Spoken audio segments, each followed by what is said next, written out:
마태복음 14장 22절에서부터 우리가 쭉 읽었습니다. 아마 내용은 단순한 내용이라고도 말씀드릴 수 있을 것 같아요. 제자들이 배를 타고 지금 이 벳세다에 있는데 갈릴리 저쪽 동쪽에서 서쪽으로 이제 건너편으로 가시고자 그렇게 원하셨던 것 같습니다. 그래서 제자들이 배를 타고 먼저 게네사렛 땅으로 이제 건너가게 됩니다. 그리고 저녁 때가 돼서 많은 무리들에게 오병이어의 기적을 행하시고 저녁 식사를 제공하신 다음에 그리고 그들을 돌려보내죠. 저녁 무렵부터 시작해서 한밤중에 그리고 새벽 미명이 될 때까지의 이야기가 이 본문 속에 시간적인 배경이 그렇다, 그렇게 말씀드릴 수 있죠. 그래서 무리들은 다 제각기 자신의 집으로 이제 돌아간 거죠. 이제 지금 이 벳세다에서 오병이어의 기적을 행하시고 난 다음에 예수님은 혼자 남게 됩니다. 예수님은 어떤 분이시냐 하면 늘 기도하시면서 살아가시는 분이셨다라고 하는 것을 알 수가 있죠. 우리가 지난 시간에 이 오병이어의 기적에 대해서 잠깐 말씀을 드렸지만은 마태복음 속에서는 단지 예수님이 기적을 행했다라고 하는 그런 차원을 넘어서서 보다 신학적인 주제를 다루고 있다. 그 신학적 주제는 뭐냐면 우러러 축사하시고 그리고 제자들에게 오병이어를 떼서 주는 거죠. 그러면 제자들은 어떻게 해요? 제자들은 다시 예수님으로부터 떡을 뗀 것을 갖고 그리고 다시 떡을 떼주는, 마치 교회에서 성찬을 베푸는 것과 같은 그런 장면이 마태복음에서 잘 드러나고 있죠. 그래서 마태복음 속에서 우리가 쭉 읽어가면서 깨닫게 되는 것은 뭐냐면은 예수님이 마지막 유월절 만찬 때에 제자들에게 뭐라고 얘기합니까? 떡을 떼시면서 이것이 내 몸이다, 그렇게 말씀하시잖아요. 새롭게 언약을 맺는 거죠. 저 구약의 이스라엘과 하나님이 언약의 백성으로 같이 함께 동고동락하는 것처럼 예수님께서 이 오병이어의 기적을 통해서 잠깐일지는 모르지만은 그러나 자신을 따라 나온 그 제자들과 무리들을 향해서 이제 너희들이 새 이스라엘이다라고 하는 그런 상징적인 행위를 하고 계셨다라고 그렇게 말씀드릴 수도 있는 것이죠. 예수님께서는 그런 엄청난 기적을 베푸시고 난 다음에 산으로 올라가셨습니다. 혼자. 대부분의 사람들은 그런 기적을 행하면 그 다음에 의시되고 그런 영웅적인 태도를 보일 가능성이 많은데 그게 인간의 속성 아니겠습니까? 그런데 오늘 예수님께서는 그렇게 하질 않으셨어요. 오히려 더 겸손하게 아무도 없는 산으로 올라가셨어요. 혼자서 산 위에서 기도하시는, 저녁 늦게 올라가셔서 그래서 철야 기도를 하신 거죠. 우리들도 기도하는 모습, 기도하는 신앙인이 그것이 참 예수 그리스도의 제자들의 모습이고 교회의 모습이라고 그렇게 말씀드릴 수가 있습니다. 14장 24절을 한번 여러분들이 읽어보시기 바랍니다. 같이 한번 읽겠습니다. 시작. 배가 이미 육지에서 술이나 떠나서 바람이 거스름으로 물결로 말미암아 고난을 당하더라. 배가 고난을 당하고 있었다라고 하는 것이죠. 그죠? 주어가 뭐냐면 배가 주어예요. 사실은 이 고난을 당한다라고 하는 이 말은 보통 헬라 말로는 바산니조라고 하는 그런 단어를 사용하고 있는데 이것은 뭐냐면 고문한다, 고통을 주다, 뭐 이런 뜻이에요. 그래서 우리가 마태복음 8장 6절에 보면 백부장의 하인, 그런데 중풍병에 걸려서 고난당하고 있었잖아요. 그러니까 제자들이 탄 그 배가 고난 중에 있었다는 거예요. 따라서 이 배라고 하는 것은 제자 공동체가 함께하고 있는 장소를 의미해요. 마태복음에서만큼은 이 배라고 하는 것이 교회 공동체를 의미합니다. 제자 공동체가 함께 있는 그 장소에 그 여러 가지 어려움이 닥쳐오고 있는 거예요. 여기 바람이 거슬렀다라고 하는 말이 안티라고 해요.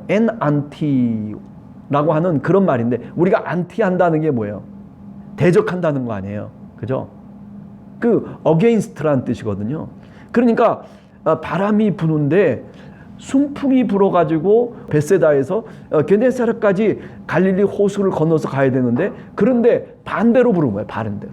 거슬러 바람이 부는 것까지는 좋은데, 그런데 그러다 보니까 어떻게 돼요? 풍랑이 치기 시작하는 거예요. 생각 못하는 어려움과 위험이 닥쳐오기 시작한 겁니다. 어디에 닥쳐온 거예요? 제자들이 타고 있는 배에 닥쳐온 거예요. 예수님이 어디 있느냐? 우리 배에 없지 않느냐? 교회 속에 들어왔는데 교회 속에서 기도도 하고 그리고 말씀대로 사는데, 그런데 문제는 뭐냐면 그 기도에 응답이 없는 거예요. 예수를 잘 믿으면 고난이 없을 줄 알았어요. 인생의 항로를 가는 데 있어서 거스를 것이 없는 것처럼 그렇게 생각했는데, 그런데 이 배에 타보니까 아니란 말이에요.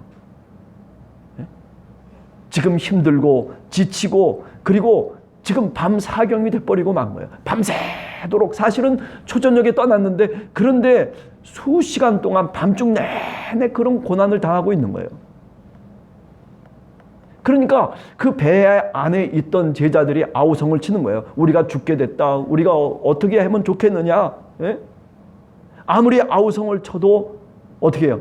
아무리 노를 저어도 목적지에는 다다를 수가 없는, 무슨 말씀입니까?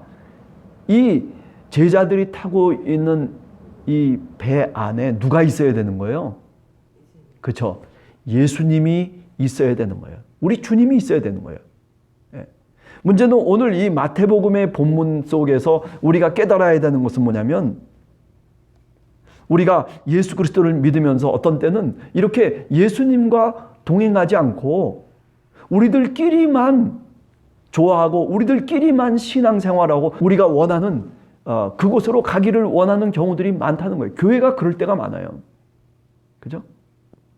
정말 믿음을 갖고 예수님이 우리 교회의 주인이 되시고, 그리고 예수님이 어떻게 행동하고 어떻게 말씀하시고, 그리고 예수님이 지금 어디 있는지 관심을 둬야 되는데, 그런데 아니란 말이에요.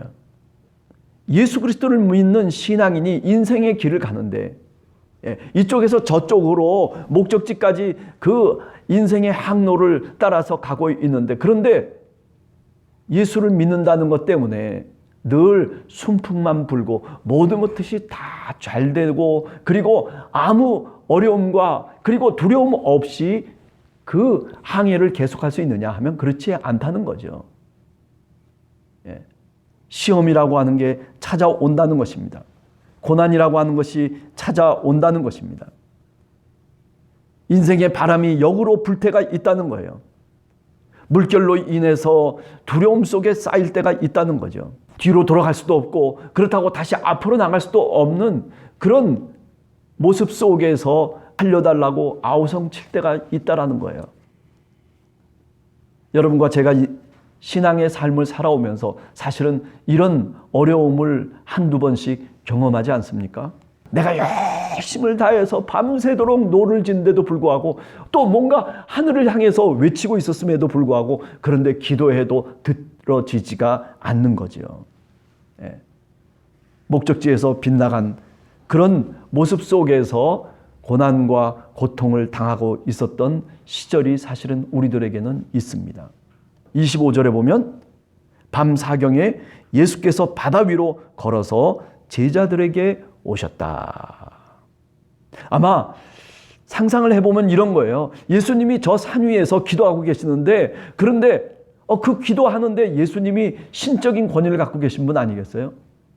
그런데 제자들이 아우성 치는 소리가 귓전에 들리는 거예요. 조용한 그런 호숫가인데 제자들이 큰일 났다. 죽게 됐습니다. 살려주십시오. 주여 하고 배 안에서 울부짖는 소리가 어쩌면 저 산에 기도하고 있는 예수님의 귓전을 때렸을는지도 몰라요. 그러니까 이렇게 야밤에 주님께서 허겁지겁 사실은 갈릴리 호수로 내려오시는 것 아니겠어요? 네. 그죠? 그들을 찾아오셨어요.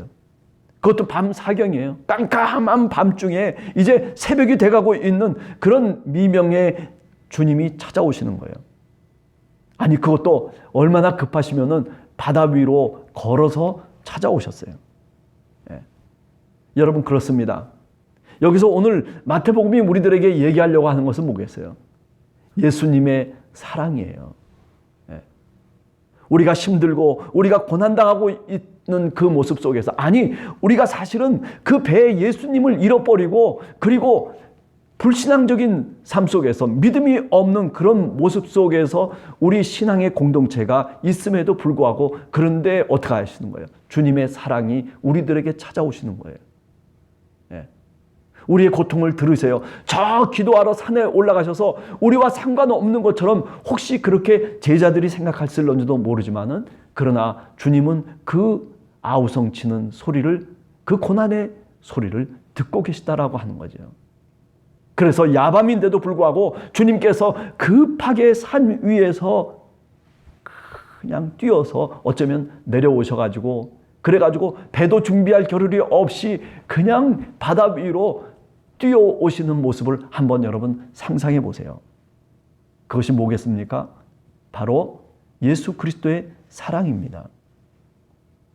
아니 어쩌면 바다 위로 걸어갈 수 있는 그런 신적인 능력이 있으니까 내가 날아서 너희들에게 가겠다, 이런 얘기를 하려고 하는 게 아니잖아요. 그죠? 예수님은 우리와 똑같은 인간이세요. 그런데도 불구하고 얼마나 제자들을 그 아우성에 가슴이 조이셨으면, 그러면 어떻게 해요? 물 위로 걸으시는 거예요. 아니 어쩌면 자신도 이런 경험을 해본 적이 없을 거예요. 어쩌면 두려울지도 몰라요. 어쩌면 내가 빠져서 죽을 수도 있겠다라고 하는 생각을 하셨을지도 몰라요. 그러나 그것보다 더 제자들을 사랑하신 거죠. 그 고통의 소리를 그것보다 더 들으신 거예요. 제자들이 고함치고 있는 그곳까지 나는 가야 되겠다라고 하는 그런 간절한 사랑의 마음 때문에 어쩌면 이런 신적인 기적이 일어나고 있는 것이라고 생각해 볼 수 있지 않겠어요?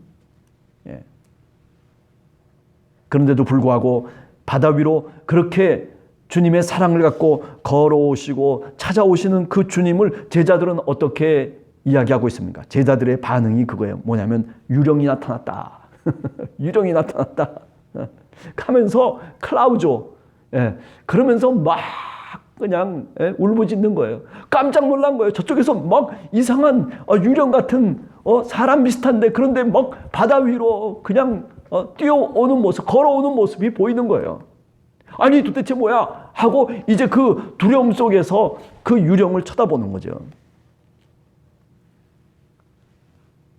그런데도 불구하고 주님께서 그들에게 가까이 오셔서 뭐라고 말씀하시고 계십니까?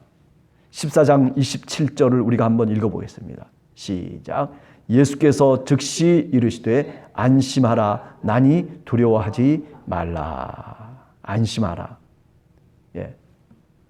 헬라 말로는 다르세오라고 하는 말인데, 이건 뭐냐면 그냥 단순하게 안심하라, 편안하라라고 하는 뜻이 아니라 용기를 가져라라고 하는 뜻이에요. 신앙생활하면서, 그죠? 우리가 용기가 필요해요. 근데 누가 주는 용기예요? 하나님이 우리에게 주시는 그런 용기가 필요해요. 좀 어려움이 있어도, 그죠? 좀 용기 있게, 그저 어떻게 할 바를 몰라서 그래가지고 벌벌 떨고 있는 그런 모습이 아니라 좀 담대하게 한번 마주쳐 보라는 거죠. 나에게 어떤 시험이 오고 나에게 어려움이 올 때에 그때 쪼들지 말고 그냥 어떻게 할 바를 몰라가지고 그래가지고 뭐 이렇게 저렇게 당황하면서 그렇게 반응을 일으키지 말고, 야 유령이다, 큰일 났다, 더 두려움 속에 그렇게 아우성치지 말고 믿음이 작은 자들아 하면서 주님이 하시는 말씀이 뭐예요? 얘들아 용기를 가져라는 거예요. 나다. 에고에이미. 나다. 이건 신적인 용어입니다. 내가 바로 나다라는 뜻이에요. 그게 어디서 나오는 거예요? 우리가 출애굽기 3장에 보면은 모세가, 그죠? 가시떨기에 불이 확 붙고 있는 것을 보면서, 그러면서 모세가 글로 다가가잖아요. 그럴 때 그 속에서 여호와 하나님의 소리를 듣게 되죠. 그죠? 그러면서 그때 이 모세가 당신이 누구십니까? 라고 물을 때 그때 하나님께서 대답하신 말씀이 바로 나는 나다라고 하는 말 아니겠어요? 근데 오늘 여기 나다라고 하는 말이 바로 그 말이에요. 예. 내가 바로 하나님이시다라고 하는 그런 신적인 언어를 오늘 제자들에게 들려주시고 계시는 거죠. 그러니 두려워하지 말라. 용기를 내라는 거죠.